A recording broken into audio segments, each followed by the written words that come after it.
So I landed in Hokkaido last night and I just couldn't get over how beautiful the weather was.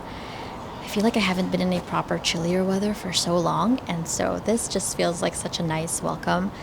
And Hokkaido's actually been at the top of my Japan bucket list for so long, and I was supposed to go here a few years ago, but then the pandemic happened, so there was that. But here I am, 4 years later, and never too late to finally get to experience it. I feel like so many people rave about winter in Hokkaido, but summer in here is just as elite, or so I'm told. And I'm just so excited because I have almost a week of getting to explore as much as I can, from canal side towns to flower farms to an artificial blue pond. And yeah, I figured I'd bring you along with me as always, starting with an afternoon here in Sapporo. And I'm actually running quite late already, so let's get out of here. Let's do it. I think it's only fitting that the very first stop that I make here in Sapporo is also their oldest building, which is the Sapporo Clock Tower. And it's also apparently the oldest clock tower in all of Japan, built in 1878. And in terms of architecture, it has a very old American colonial design, which frankly I find a little unremarkable, but it is very iconic here in Sapporo, which means I couldn't, for the life of me, miss it.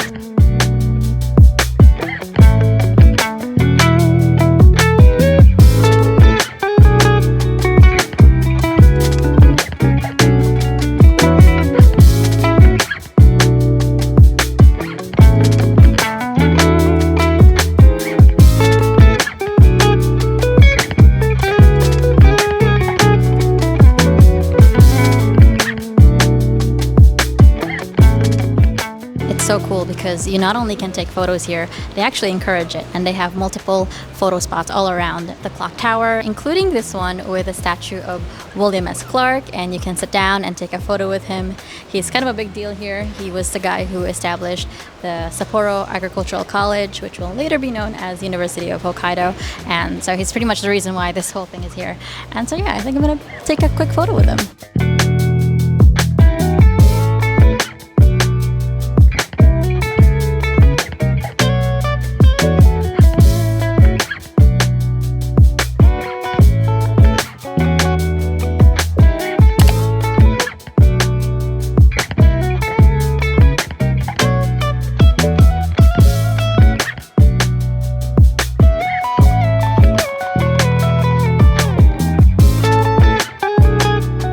For just 1,000 yen, you get such a beautiful vantage point over Sapporo, including the lovely Odori Park, the buildings, the mountainous ranges, and it's just such a good value. I can think of a million ways that I can spend 1,000 yen that's not as valuable as this. I think my favorite thing about Sapporo so far is that it is a big city, but it doesn't feel like one. It is so chill, and the pace feels so much more leisurely than in Tokyo. And yeah, it's been really nice just relaxing and walking the streets. Right now I'm heading to Ganso Ramen Yokocho, which is an alleyway that is comprised of about 17 different ramen shops.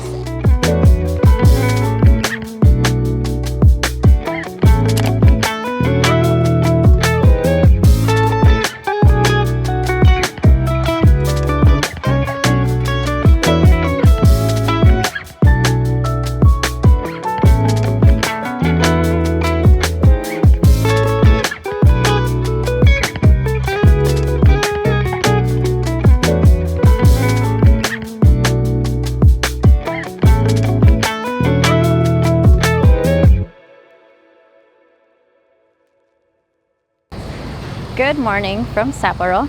I'm actually leaving for BA later, but I have a couple of hours left here, and so I figured I'd do some thrifting because that is one of my absolute favorite things to do in any city, really. But first, I gotta grab some coffee because I am so tired.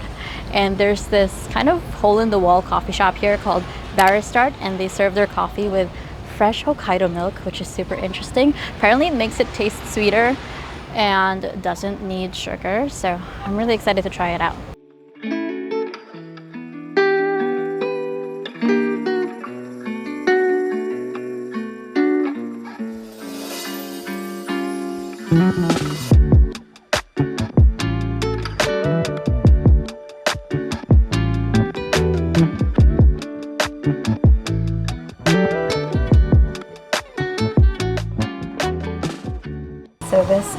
the iced Brazilian blend with BA Jersey milk and some caramel syrup.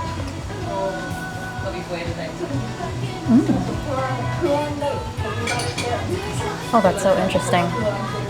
Like you can really taste the milk. I like that a lot.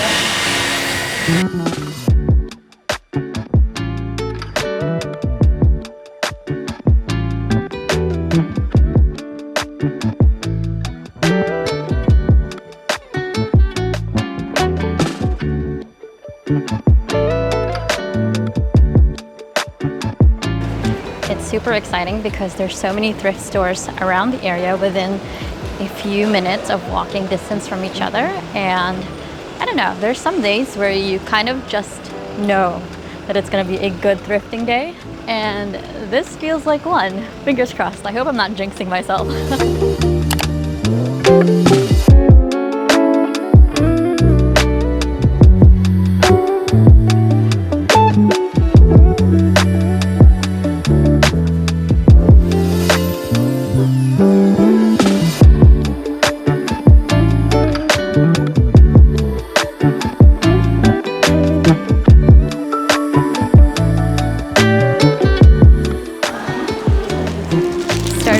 Very, very strong. I feel like the prices here are not the best, and I'm not proud that I spent $30 on this item, but it's probably the most flattering thing that I put on in a very long time, and so I had to get it. Okay, let's keep going. This one thrift store has an American flag, and so I'm taking that as a good sign.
Okay, so I just finished thrifting and I went to 4 stores in total.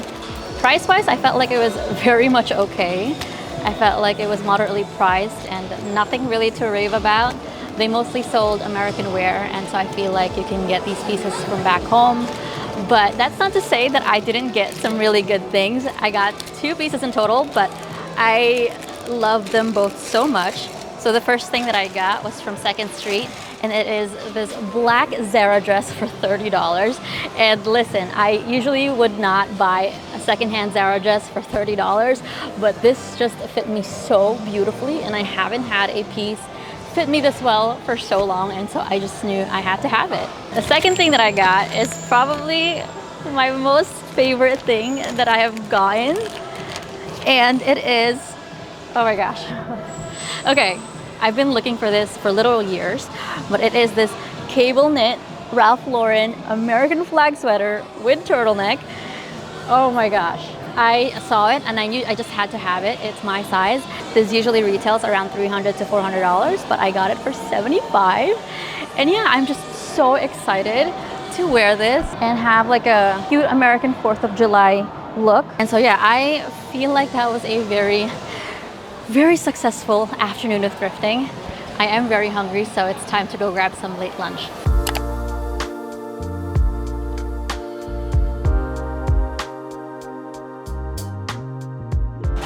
Hokkaido is very much known for its fresh seafood, apparently supplying more than half of Japan's total seafood consumption, which is absolutely insane. And from what I read, it has something to do with how cold the waters are in this area, which makes it an ideal condition for the marine life to thrive. And here in Nijo Market, you actually see the industry in action. It's just so fascinating to watch. And obviously, I had to go grab myself a bowl of fresh seafood. It looks so good.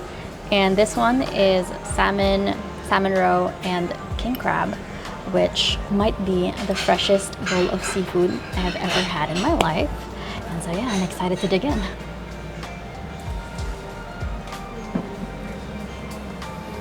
Oh my gosh. Confirmed. I have never had seafood this fresh before.